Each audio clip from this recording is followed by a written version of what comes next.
ఓం గం గణపతయే నమః దుం దుర్గాయై నమః ద్రాం దత్తాత్రేయాయ నమః శరబిందు సమాకారే పరబ్రహ్మస్వరూపిణి వాసరాపీఠనిలయే సరస్వతీ నమోస్తుతే. ఓం నమో నారాయణాయ. మారుతి అనుగ్రహం ప్రారంభ అక్టోబర్ 27, 2025 సోమవారం, షష్ఠి, మూలా నక్షత్రం, శుక్లపక్షం. ఇవాళ దీపారాధన. ఇవాళ 3 ఒత్తులు ఒక ఒత్తిగా చేసి కుసుమ నూనెతో దీపం వెలిగించండి. మూలా నక్షత్రంలో కుసుమ నూనెతో దీపం వెలిగిస్తే సంతాన యోగము, సంతానం లేని వాళ్ళకి సంతానం కలుగుతుంది, లేదా ద్వితీయ సంతానం కలుగుతుంది.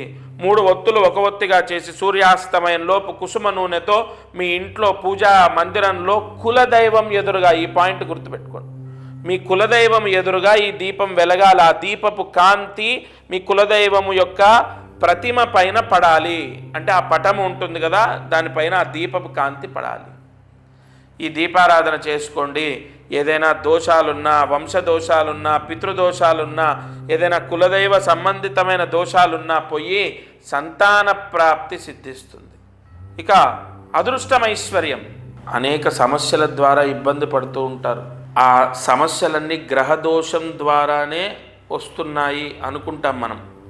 అంటే ఒక పెళ్ళి అవ్వలేదు, పెళ్ళిళ్ళు అవ్వట్లేదు, కుజదోషం ద్వారా పెళ్ళి అవ్వట్లేదని, లేదు ఉద్యోగం రావట్లేదు, శని ఎఫెక్ట్ ఉంది, శని బాగాలేదు, శని దోషం వల్లే నాకు అన్ని కష్టాలు వస్తున్నాయి, ఉద్యోగం రావట్లేదు, ఎన్ని ప్రయత్నాలు చేసినా రిజల్ట్ రావట్లేదు. ఇలా మన జాతక దోషంలోనే మా ఎఫెక్ట్ ఉంది, దానివల్లే మనకేం కలిసి రావట్లేదు అనుకుంటారు. అది అబద్ధం. జాతకపరమైన దోషాలు వెంటనే పోతాయి. మనం ఏదైనా జపం చేసినా, పూజ చేసినా, హోమం చేసినా, ఒక గుడికి వెళ్ళి పూజ చేసుకున్నా దోషాలు పోతాయి. మరి అయినా కూడా మన కష్టాలు ఎందుకు తీరట్లేదు? జపం చేశాం, పూజలు చేశాం, హోమాలు చేశాం, అన్నీ చేయించాం, అయినా మా అమ్మాయికి పెళ్ళి అవ్వట్లేదు, లేదా మా అబ్బాయికి పెళ్ళి అవ్వట్లే. ఎందుకు? మరి క్వశ్చన్ మార్క్ వేసుకోండి మీరు. ఇక్కడ పితృదోషాలు, పితృశాపాలు ఉంటాయి. ఈ పితృదోషాలు, పితృశాపాలు అనగానే మనం పిండ ప్రదానాలు చేస్తూ ఉంటాం. ప్రతి సంవత్సరం కర్మ బాగానే చేస్తున్నాము, అయినా దోషం ఉందంటారా? ఇక్కడ పితృదోషాలంటే ఒక కర్మ చేయకపోతే వచ్చేవి కాదండి. కొంతమంది ఏమంటారంటే మా బావగారున్న మావారే చితి ముట్టించారు, కార్యక్రమాలన్నీ మావారే చేశారు. అసలు ఆ పితృదోషము మీరు కర్మ చేయడం ద్వారా, లేదంటే మీ బావగారు చేసే బదులు మీరు చేయడం ద్వారా వచ్చేటటువంటి దోషం గురించి నేను మాట్లాడట్లేదు. ఎందుకంటే అది కాశీలోనో, గయలోనో, లేదంటే గోకర్ణంలోనో మీరు చేస్తే అది అయిపోతుంది. అది కాదు నేను చెప్పేది. ఇక్కడ పితృ రుణ శాపం అంటే మీ గత జన్మ నుంచి మీరు అది మోసుకొని వస్తారు. పితృ రుణ శాపము అంటారు దాన్ని. ఆ పితృ రుణ శాపం మీ జాతకంలో మీకు, మీ పిల్లలకు వస్తే గుర్తుపెట్టుకోండి, మీకు మీ పిల్లలకు వస్తుంది, రాకపోతే ఎవరికి రాదు. అందుకే మీరు చూడండి, అందరికీ ఏదో ఒక చికాకు, ఆరోగ్యాలు బాగాలేకపోవడం, ఉద్యోగాలు రాకపోవడం, సరిగా చదువులు లేకపోవడం, డబ్బు నిలవకపోవడం, ఆర్థిక ఇబ్బందులు వస్తేనేమో తండ్రికి పిల్లలకు ఉంటుంది, లేకపోతే ఉండదు. ఈ పితృ రుణ శాపము ఎలా పోతుంది అంటే, ఫలానా మీ వంశానికి సంబంధించి 3 తరాల పేర్లు తీసుకుంటాను అంటే తండ్రి పేరు, తాత పేరు, ప్రజెంట్ ఉన్న మీ పిల్లల పేర్లు తీసుకొని ఈ 3 తరాల పేర్లను బట్టి మీ జాతకాన్ని బట్టి ఒక పరిహారం వస్తుంది. ఆ పరిహారాన్ని మీరు చేసిన వెంటనే పితృ రుణ శాపం పోతుంది. ఇది మనం పిండ ప్రదానాలు చేసేది కాదు. పిండ ప్రదానం అంటే మనం పెద్దలకు సరిగా బియ్యాలు ఇవ్వకపోవడం, పెద్దలకు సరిగా శ్రాద్ధం పెట్టకపోవడం, పెద్దలకు సరిగా పితృకర్మ చేయకపోవడం వల్ల వస్తుంది. అది కాదు. అది సంతానం లేక ఇబ్బందులు పడుతుంటారు. ఎవరైతే పెద్దలకు సరిగా తర్పణం విడిచిపెట్టరో, ఎవరైతే పెద్దలకు పిండాలు పెట్టరో, ఆ దోషం ఏంటంటే సంతానం లేక ఇబ్బంది పడతారు. కానీ ఇది కాదు. పితృరుణ శాపం అంటే సంతానానికి ఇబ్బంది, అంటే పిల్లలకు జాబులు లేక, పిల్లలు సరిగా చదువుకోక, చెప్పిన మాట వినక, అలాగే యజమాని భార్యకి ఏదో ఒక గొడవలు, లేదా ఇంట్లో ఎవరికొకరికి ఆరోగ్య సమస్య, లేదు ఆర్థిక పీడలు, అప్పులు, ఇబ్బందులు. అంటే ఈ పితృరుణ శాపం అందరినీ టార్గెట్ చేస్తుంది. దానికి మీ పేరు, మీ పిల్లల పేర్లు, మీ తండ్రి పేరు, 3 తరాల పేర్లలోనే పరిహారం ఉంటుంది. కాబట్టి మీకు వచ్చే సమస్యలు ఒక జాతక దోషం వల్లే అని మీరు అనుకోవడానికి లేదు. ఇప్పుడు ఉద్యోగం రాకపోతే ప్రస్తుతము మీకు శని దశ నడుస్తోంది, అందువల్లే మీకు సరైన ఉద్యోగం లేదు, సరిగా డబ్బులు రావట్లేదు, చేతిలో డబ్బులు నిలబడట్లేదు అని మనం జాతకంలో తెలుసుకున్నాం. ఆ శనికి జపం చేయించాం. మరి అయినా కూడా ఎందుకు మన కష్టం విడిచిపెట్టట్లే? ఒకసారి మీరు ఆలోచించండి. అలా పెళ్ళి గురించి కానీ, ఉద్యోగం గురించి కానీ, విదేశాలకు వెళ్ళాలి, లైఫ్ సెటిల్ అవ్వాలి, మంచి జాబ్ రావాలి, సొంత ఇల్లు కట్టుకోవాలి. ఆ సొంత ఇంటికి కూడా ఉంటుంది ప్రభావం. ఎందుకంటే సొంత ఇల్లు లేక కూడా మనం చాలా సఫర్ అవుతూ ఉంటాం. అంటే సరైన సెటిల్మెంట్ లేదు కదా. సొంత ఇల్లు కట్టుకోవాలి, లేదంటే ఆర్థిక ఇబ్బందులు, అప్పులు పోవాలి. ఇలాంటి ప్రశ్నలకు మనం ఏదో కంగారు పడిపోయి భారీగా ఖర్చు పెట్టి విపరీతంగా పరిహారము, యజ్ఞయాగాది క్రతువులు అక్కర్లేదు. మీ 3 తరాల పేర్ల ద్వారా మీకు పూర్తిగా పితృరుణ శాపం ఉంటే ఆ పితృరుణ శాపం పోయే పరిహారం ఇచ్చేస్తాను. అందరికీ పలానా గుడికి వెళ్ళి ఒక దీపం వెలిగించండి, లేదా పలానా గుడిలో నిద్ర చేయండి అని ఉండదు. ఎందుకంటే ఒక్కొక్కరి వంశం ఒకలాగుంటుంది, ఒక్కొక్కరి పేర్లు ఒకటి ఉంటాయి. వాళ్ళ వంశాన్ని బట్టి, వాళ్ళ 3 తరాలను బట్టి మీరు ఏ పరిహారం చేసుకుంటే పితృరుణ శాపం పోతుంది అన్నది నేను స్వయంగా మీతో మాట్లాడతాను. అంటే ఫోన్లో మీరు అపాయింట్మెంట్ తీసుకున్న ఫోన్లో మాట్లాడతాను, లేదా డైరెక్ట్ అపాయింట్మెంట్ తీసుకుంటే డైరెక్ట్ కలుస్తాను, మీకు అన్నీ చెప్తాను. ఇది అయిపోయిందా?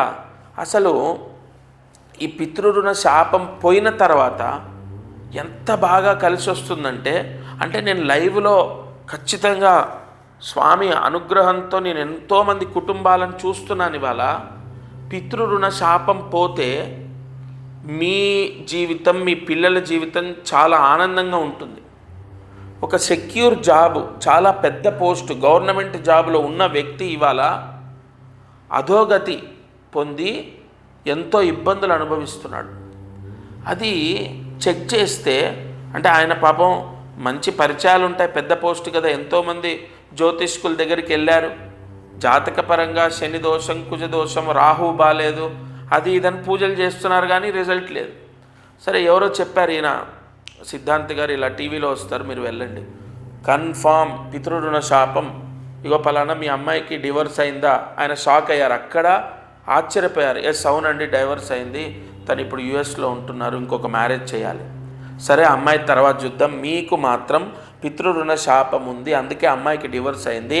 అలాగే మీరు ఇవాళ ఉద్యోగం ఇబ్బందుల్లో పడిపోవడానికి, మీరు ఈ స్థితికి రావడానికి కారణం అదే, రెమెడీ ఇది చేసుకోండి అని చెప్పాను. కాబట్టి తప్పకుండా మీ జాతకంలో మీకు అంటే మీ 3 తరాల పేర్లు తీసుకొని మీకు ఏం చేస్తే మంచిది అన్నది నేను మీ జాతకాన్ని చూసి చెప్తాను. ఈరోజు కార్యసిద్ధి మహామంత్రం ఓం శ్రీం క్లీం మహాభయ నివారిణే నమః. ఓం శ్రీం క్లీం మహాభయ నివారిణే నమః. ఓం శ్రీం క్లీం మహాభయ నివారిణే నమః. ఈ మంత్రాన్ని 3 సార్లు రాసి 108 మార్లు జపించండి. కోర్టు కేసులు, లేదా ఆస్తి సమస్య, లేదా ఇతర కోర్టు కేసులు ఏవైనా మనము ఫేస్ చేసే దోషం ఉంటే అది ఫేస్ చేయకుండా, అంటే మనకు జాతకంలో ఆ దోషం ఉంటే అది మన దాకా రాకుండా కాపాడుతుంది. లేదా ఒకవేళ నిజంగానే ఆస్తి సమస్య, కోర్టు కేసులు ఉన్నాయి, అది క్లియర్ అవ్వాలి, ఆ సెటిల్మెంట్ అవ్వాలి, లేదా కాంప్రమైజ్ అవ్వాలి, ఇటువంటి సమస్యలు ఏదైనా ఉన్నా ఈ మంత్ర జపము, ఈ మంత్ర అధిష్టాన దేవత అనుగ్రహం ద్వారా తప్పకుండా అవన్నీ క్లియర్ అవుతాయి, ఆ సమస్యలన్నీ పోతాయి. అసలు కరెక్ట్గా చెప్పాలంటే శత్రు బాధ పోతుంది ఈ మంత్రం వల్ల. రాత్రి పడుకునే లోపు ఈ మంత్ర జపాన్ని చేసుకోండి, సంపూర్ణ ఆ దేవతానుగ్రహం ద్వారా అంతా శుభం జరుగుతుంది. అయితే ప్రతిరోజు మనము మహామంత్రాన్ని ఈ ఛానల్ ద్వారా తీసుకుంటున్నాం. అలాగే దీపారాధన చేస్తున్నాం. అదృష్టం ఐశ్వర్యంలో ఎంతో ముఖ్యమైనటువంటి విషయాలను తెలుసుకుంటున్నాం. ఒకటి, మంత్రాన్ని ఒకరోజు మనం జపించలేదు, మరుసటి రోజు ఆ రోజు జపించలే, మరుసటి రోజు ఖచ్చితంగా మంత్రాన్ని ప్రతిరోజు చదువుకోండి. ఆ రాసిన మంత్రాలు పుస్తకాలన్నీ బీరువా పైన పెట్టినా బీరువాలో పెట్టినా చాలా మంచిది. అలాగే దీపారాధన ప్రత్యేకంగా నేను చెప్తాను, ఏ రోజు మట్టి దీపం వెలిగించాలి, ఏ రోజు ఏ దీపాన్ని వెలిగిస్తే మంచిది. ఈ ఛానల్లో ఎన్నో అద్భుతమైన విషయాలు మనకు స్కాంద పురాణం ద్వారా, లేదంటే వైవృత్త పురాణం ద్వారా, నాగశాస్త్రం ద్వారా ఎన్నో విషయాలని చెక్ చేసుకొని ఛానల్లో మీకు తెలియపరుస్తాను.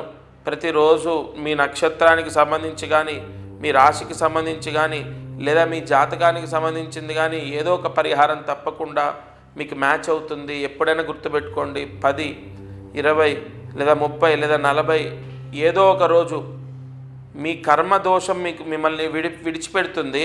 అప్పుడు మీకు కలిసి వస్తుంది. ఆ రోజు నన్ను గుర్తు తెచ్చుకుంటారు, గురుగారు చెప్పిన ఛానల్లో అన్నీ విని చేశాము.